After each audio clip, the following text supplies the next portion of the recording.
ఏపీలో రౌడీయిజాన్ని ఉపేక్షించే ప్రసక్తే లేదు. హద్దుమీరి శాంతి భద్రతలకు విఘాతం కలిగించే వారిని రాష్ట్ర బహిష్కరణ చేయాలని కలెక్టర్ల సదస్సులో ఎస్పీలు ఉన్నతాధికారులకు సీఎం చంద్రబాబు కీలక సూచనలు చేశారు. నేరాలకు పాల్పడే వారిపై పీడీ యాక్ట్ నమోదు చేసి అణిచివేయాలని, శాంతి భద్రతలపై కూటమి ప్రభుత్వానికి జీరో టాలరెన్స్ అని సీఎం చంద్రబాబు స్పష్టం చేశారు. సంఘ విద్రోహ శక్తులపై చట్టపరంగా చర్యలు తీసుకోవాలని చెప్పారు. ప్రొఫెషనల్ క్రిమినల్స్ లొంగకపోతే ఏపీ నుంచి బహిష్కరించాలన్నారు. నెల్లూరు లాంటి జిల్లాలో లేడీ డాన్స్ దౌర్జన్యాలేంటని, గంజాయి వ్యాపారానికి అడ్డొస్తే చంపేస్తారా అంటూ ప్రశ్నించారు. ఈ సంస్కృతికి చరమగీతం పాడాల్సిందేనని గట్టిగా చెప్పారు.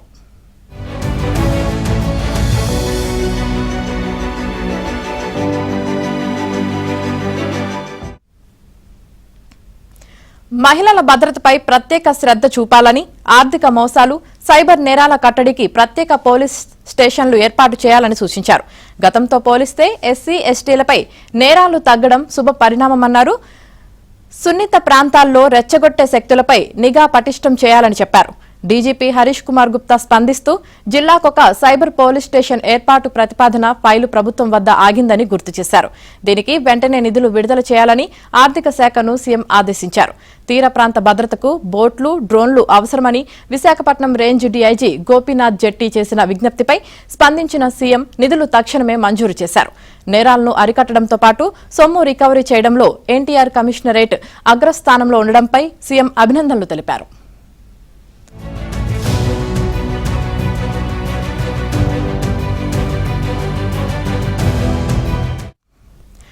కడప జిల్లాలో నేరాల రేటు 44% పెరగడం పట్ల అసంతృప్తి వ్యక్తం చేశారు.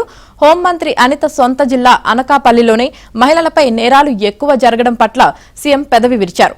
ఎవరు తప్పు చేసినా కఠిన చర్యలు ఉంటాయన్న సందేశం బలంగా వెళితేనే శాంతి భద్రతలు అదుపులో ఉంటాయన్నారు.